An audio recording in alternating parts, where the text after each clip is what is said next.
Assalamualaikum warahmatullahi wabarakatuh.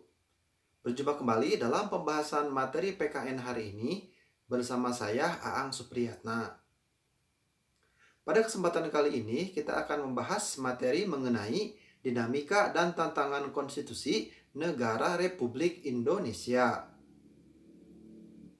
Setelah ditetapkannya satu hari setelah kemerdekaan, Undang-Undang Dasar Negara Republik Indonesia tahun 1945 mulai berlaku sebagai hukum dasar yang mengatur kehidupan ketatanegaraan Indonesia dengan segala keterbatasannya.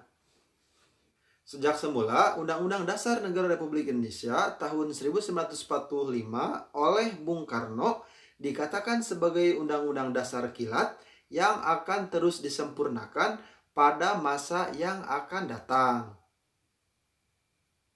Adapun dinamika konstitusi dapat kita simak dari ilustrasi sebagai berikut.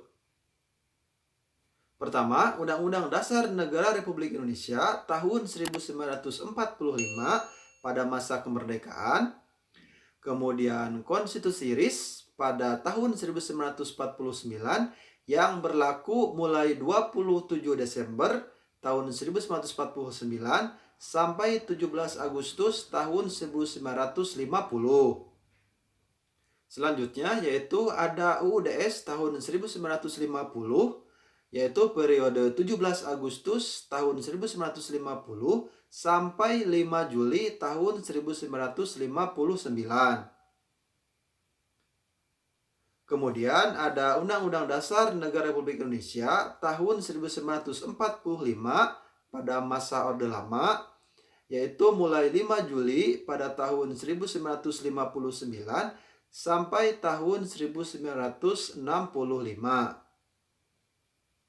Kemudian Undang-Undang Dasar Negara Republik Indonesia tahun 1945 pada masa Orde Baru, berlaku dari mulai tahun 1966 sampai 1998.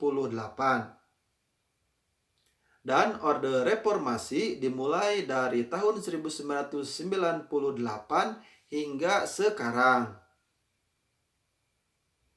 Selanjutnya yaitu tuntutan reformasi. Tuntutan reformasi disampaikan oleh berbagai komponen bangsa, terutama oleh mahasiswa dan para pemuda. Tuntutan-tuntutan tersebut antara lain yaitu pertama, mengamandemen Undang-Undang Dasar Negara Republik Indonesia tahun 1945. Kedua, menghapus doktrin Dwi Fungsi ABRI. Ketiga, menegakkan supremasi hukum, penghormatan HAM, dan pemberantasan KKN. Keempat, melakukan desentralisasi dan hubungan yang adil antara pusat dan daerah. Kelima, mewujudkan kebebasan pers. Dan enam, mewujudkan kehidupan demokrasi. Adapun proses perubahan Undang-Undang Dasar Negara Republik Indonesia tahun 1945 dapat kita simak sebagai berikut. Pada masa sebelum perubahan terdapat pembukaan, batang tubuh yaitu 16 bab, 37 pasal, 49 ayat, 4 pasal aturan peralihan, 2 ayat aturan tambahan, dan terdapat penjelasan. Adapun latar belakang perubahan yaitu adanya kekuasaan yang sangat besar pada presiden. Kemudian terdapat pasal-pasal yang bersifat multitafsir. Kemudian kewenangan presiden dalam mengatur hal penting dalam undang-undang. Dan semangat penyelenggaraan negara belum didukung oleh ketentuan konstitusi. Adapun tujuan dari perubahan tersebut yaitu untuk menyempurnakan aturan, tatanan negara, kedaulatan negara, hak asasi manusia, pembagian kekuasaan, kesejahteraan sosial, eksistensi negara demokrasi dan negara hukum, serta hal lain sesuai dengan perkembangan aspirasi dan keutuhan negara. Kemudian secara dasar yuridis yaitu terdapatnya pembukaan, kemudian pasal-pasal, yaitu 21 bab, 73 pasal, 170 ayat, 3 pasal aturan peralihan, dan 2 pasal aturan tambahan. Sedangkan kesepakatan dasarnya yaitu tidak mengubah pembukaan, tetap mempertahankan NKRI, mempertegas sistem presidensil, kemudian penjelasan Undang-Undang Dasar Negara Republik Indonesia dimasukkan ke dalam pasal-pasal, serta perubahan dilakukan secara adendum.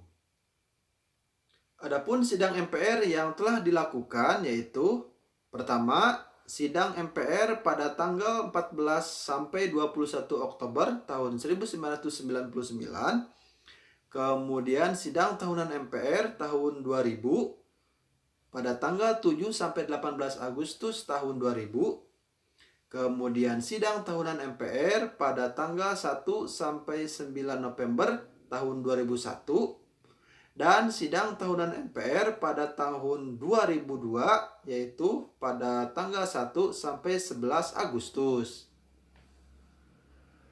Adapun hasil perubahannya yaitu terdapatnya pembukaan, kemudian pasal-pasal yaitu 21 bab, 73 pasal, 170 ayat, 3 pasal aturan peralihan, dan 2 pasal aturan tambahan. Selanjutnya yaitu tentang amandemen Undang-Undang Dasar Negara Republik Indonesia tahun 1945. Amandemen pertama terjadi pada tahun 1999, kemudian amandemen kedua pada tahun 2000, amandemen ketiga pada tahun 2001, dan amandemen keempat terjadi pada tahun 2002. Adapun tata urutan perundang-undangan Indonesia dapat kita simak sebagai berikut.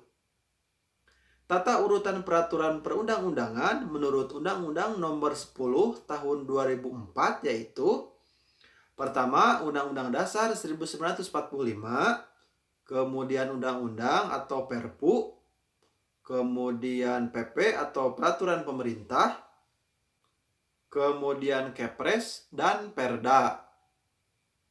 Sedangkan tata urutan peraturan perundang-undangan menurut Undang-Undang Nomor 12 Tahun 2011 adalah pertama, Undang-Undang Dasar 1945, kemudian TAP MPR, kemudian Undang-Undang atau Perpu, PP, Perpres, Perda Provinsi, dan Perda Kabupaten atau Kota. Undang-Undang Negara Republik Indonesia tahun 1945 sebagai Konstitusi Negara Indonesia memiliki kedudukan sebagai hukum tertinggi dan hukum dasar negara. Demikian pembahasan materi pada kesempatan kali ini. Terima kasih telah menyimak. Assalamualaikum warahmatullahi wabarakatuh.